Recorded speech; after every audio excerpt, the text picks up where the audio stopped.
অনেকদিন পর আজকে সকালে গিয়েছিলাম মাদ্রাসায় ক্লাস করার জন্য, কিন্তু বাড়ি ফেরার সময় আমাদের সাথে এমন পরিস্থিতি হবে ভাবতেও পারিনি। টানা 6 ঘন্টা বৃষ্টিতে আটকা পড়েছিলাম। তারপরে রাতে এসে আমরা সবাই মিলে কেন আতশবাজি ফুটাইছিলাম।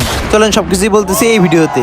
তো আজকে ফজরের নামাজ পড়ার জন্য তাড়াতাড়ি করে ঘুম থেকে উঠে পড়ছিলাম। তারপরে বিরাস করা কমপ্লিট করে ওযু করে নিচ্ছিলাম। আজকে ফজরের সময় এলান দেওয়া হয়ে গেছিল অনেক তাড়াতাড়ি করে, তাই নামাজ শুরু হতে এখন অনেকক্ষণ দেরি আছে। আস্তে আস্তে রেডি হয়ে বের হয়ে পড়ছি মসজিদে যাওয়ার জন্য। আসলে আমি প্রতিদিন ফজরের নামাজটা পড়ার চেষ্টা করি, কেননা ফজরের নামাজটা পড়লে মনের মধ্যে আলাদা রকমের একটা শান্তি আসে। যাই তারপরে সকালে নাস্তা করে বের হয়ে পড়লাম ক্লাস করতে যাওয়ার উদ্দেশ্যে। সাথে যে শপিং ব্যাগটা দেখছেন ওটার মধ্যে আমার প্রমোশনের ভিডিও শুট করার জন্য কিছু জিনিস আছে। যাই তারপরে ক্লাসটা শেষ করে দুপুর 1টার পরে চলে আসলাম ভিডিও শুট করার জন্য। আমরা এখানে আসার পরে মেঘে চারদিকে একবারে কালো হয়ে গেছে। এই তো বললাম বিপদে, একটু পরে মানে বৃষ্টি হবে। হ্যাঁ কইতে না কইতে বৃষ্টি শুরু হয়ে গিয়েছে। দূর আশেপাশে তেমন আশ্রয় নেওয়ার মতো কিছুই ছিল না। অনেকক্ষণ খোঁজাখুঁজি করার পরে একটা আশ্রয় নেওয়ার মতো জায়গা খুঁজে পাইছি। ওমা কিছুক্ষণ যাইতে না যাইতে দেখি সাদিয়ার চোখের জল আরো জোরে করে ফেলতেছে। শেষে না পারতে একবারে ফ্যাক্টরির ভিতরে চলে আসলাম। দেখেন আমি চিনতে পারতেছি না কখন বাড়ি যাবো। সে এখান থেকে রোমান্টিক ওয়েদারে টুকটুক করে দাঁড়িয়ে দাঁড়িয়ে প্রেম করতেছে। সাদিয়া তুমি কই, তুমি কি আমার কষ্টটা দেখতেছো না? আমি তোমার একটু ভালোবাসা পাওয়ার জন্য লাফাই বেড়াইতেছি। যাই তারপরে টানা 2 ঘন্টা বৃষ্টি হওয়ার পরে এখন আল্লাহর রহমতে হালকা হালকা কমছে। দেখেন পানিতে একবারে চারপাশ লোড হয়ে গেছে। এখন বেজে গেছে দুপুর 2টা। আর দেরি করা যাবে না, এখন কিছুক্ষণ ভিডিও করে বাড়িতে চলে যাবো। আপনারা যারা ঘরে বসে কিছু টাকা ইনকাম করতে চান তারা কাজ ক্লিপের মাধ্যমে ছোট ছোট কয়েকটা কাজ করে অনায়াসে দৈনিক 200-300 টাকা ইনকাম করতে পারেন। 20 টাকা হলে মোবাইল রিচার্জ আর 50 টাকা হয়ে গেলে নগদ বিকাশের মাধ্যমে তুলে নিতে পারবেন। ফ্রিতে গুগলে গিয়ে কাজ ক্লিপ লিখে সার্চ করলে ওয়েবসাইট পেয়ে যাবেন। যে কালকে আর ভিডিও করিনি, আবার একদিন পরে চলে আসলাম। আজকে ছিল শুক্রবার, সকাল থেকে সারাদিন বৃষ্টি হয়ে যাচ্ছে, থামার কোনো নামগন্ধ নাই। তাই এই বৃষ্টির কারণে নামাজও যাইতে পারছিলাম না। মসজিদে যাওয়ার জন্য একটা ছাতার নিচে আমরা 3জনই ঢুকে গেছি। তারপর অনেক কষ্ট করে 3জনই মসজিদ পর্যন্ত পৌঁছাইলাম। ভাই এখানে আবার ওযু করতে এসে আরেক বিপদে পড়লাম। বৃষ্টি থামবে কি আরো জোরে হচ্ছে। কি আর বলবো, এই 5-6 দিন ধরে এইভাবেই চলতেছে। তো যাই হোক নামাজ কালাম শেষ করে বাড়ি আসার পরে রাতে আবার চলে আসলাম আতশবাজি ফুটাইতে। আসলে দুঃখের বিষয় হচ্ছে এই আতশবাজি গুলো কিনেছিলাম আর্জেন্টিনার ফাইনাল খেলার দিন। আর বলতে হবে না, এখন তোমরা ভালো মতো বুঝে গেছো ওই দিন আমরা কি জন্য বোমগুলো ফুটাই। যাই প্রথমটা মারার পরে একটু সুন্দর মতো ফুটছিল না, ওদেরকে পরে বললাম দাও আমার কাছে দাও,